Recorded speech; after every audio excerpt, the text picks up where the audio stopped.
नमस्ते। आज हम बात करेंगे वैदिक ज्योतिष के एक महत्वपूर्ण कॉन्सेप्ट के बारे में, उच्च और नीच ग्रह। अगर आप भी अपनी जन्म कुंडली के ग्रहों के उच्च और नीच होने का असर समझना चाहते हैं, तो ये पॉडकास्ट आपके लिए है। चलिए शुरू करते हैं इस रोचक यात्रा को।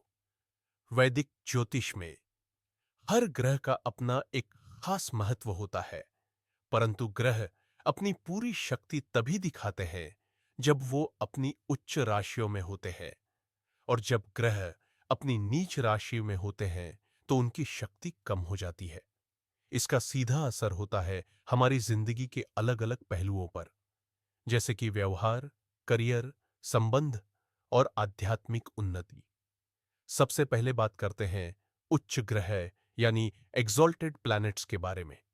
यानी वो ग्रह जो अपनी सबसे बेहतरीन स्थिति में होते हैं और अपनी पूरी शक्ति से हमें सफलता और अच्छी बातें देते हैं। हर ग्रह का एक उच्च राशि होता है जहां उसकी शक्ति अपने शिखर पर होती है। जैसे कि सूर्य को मेष, आरीस राशि में उच्च स्थिति मिलती है। जब एक ग्रह उच्च स्थिति में होता है तो उसका प्रभाव बहुत शुभ होता है। ऐसे ग्रह अपने सबसे उत्तम रूप में अपना असर छोड़ते हैं। अगर सूर्य मेष में हो तो व्यक्ति में नेतृत्व क्षमता का विकास होता है। ये इंसान अपनी जिंदगी में एक लीडर के रूप में उभरता है, ज्यादा कॉन्फिडेंट होता है और अपने फैसलों के लिए लोकप्रियता और सम्मान पाता है। इसी तरह गुरु जुपिटर को कर्क, कैंसर राशि में उच्च माना जाता है। जब गुरु कर्क राशि में होता है तो व्यक्ति में ज्ञान, धन और धार्मिकता का विकास होता है। ऐसे लोग बहुत दयालु होते हैं और उनका जीवन आध्यात्मिक ज्ञान से भरपूर होता है। अब बात करते हैं नीच ग्रह यानी डिबिलिटेटेड प्लैनेट्स की। ये वो ग्रह होते हैं जो अपनी नीच राशि में होते हैं, मतलब अपनी सबसे कमजोर स्थिति में। नीच ग्रह अपने नेचुरल फल नहीं दे पाते और ये काफी चुनौतियां पैदा करते हैं। एक नीच ग्रह को ऐसे समझा जा सकता है जैसे कोई शक्तिशाली व्यक्ति एक ऐसे माहौल में हो जहां उसे समर्थन या सुविधा ना मिल रही हो। जैसे कि शनि, सैटर्न को मेष, आरीस राशि में नीच स्थिति मिलती है। शनि जो अनुशासन और धैर्य का प्रतिनिधित्व करता है, वो मेष जैसी जोशीली राशि में अपने सबसे कमजोर रूप में होता है। इस स्थिति में व्यक्ति जिंदगी में अनुशासन और धैर्य बनाए रखने में कठिनाई महसूस करता है। इसी वजह से शनि जब नीच स्थिति में होता है तो व्यक्ति को जिंदगी में चुनौतियों और रुकावटों का सामना करना पड़ता है। चलिए कुछ और उदाहरणों से उच्च और नीच ग्रहों को और अच्छे से समझते हैं। जब मंगल, मार्स मकर की कैप्रिकॉन राशि में होता है तो ये उसकी उच्च स्थिति होती है। मंगल एक्शन और ऊर्जा का ग्रह है, और जब ये अपनी उच्च स्थिति में होता है तो व्यक्ति के अंदर एक्शन ओरिएंटेड एटीट्यूड होता है। ऐसे लोग बहुत एम्बिशियस होते हैं और अपने लक्ष्य को हासिल करने के लिए बड़े बड़े कदम उठाने से नहीं घबराते। लेकिन जब वही मंगल कर्क, कैंसर राशि में होता है तो ये नीच स्थिति में आ जाता है।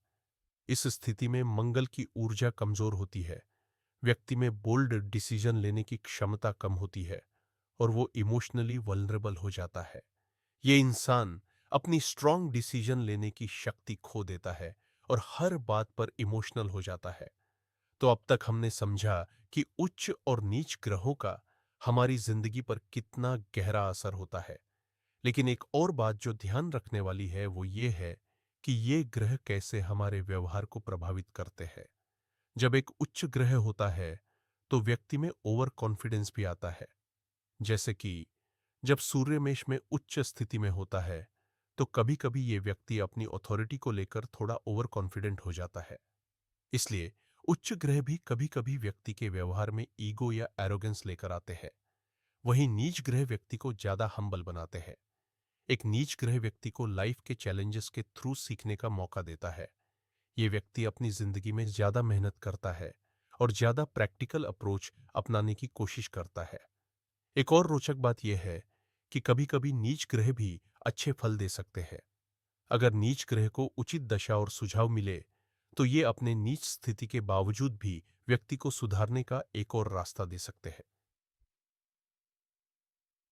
जैसे कि शुक्र, वीनस को कन्या, विर्गो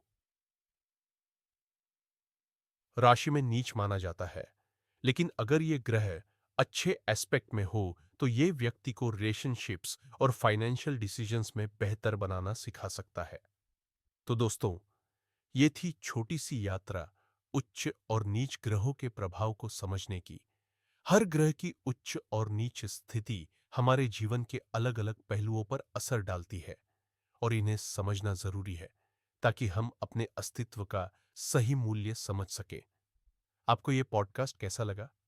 हमें जरूर बताएं। अगले एपिसोड में हम एक नए रोचक विषय पर बात करेंगे।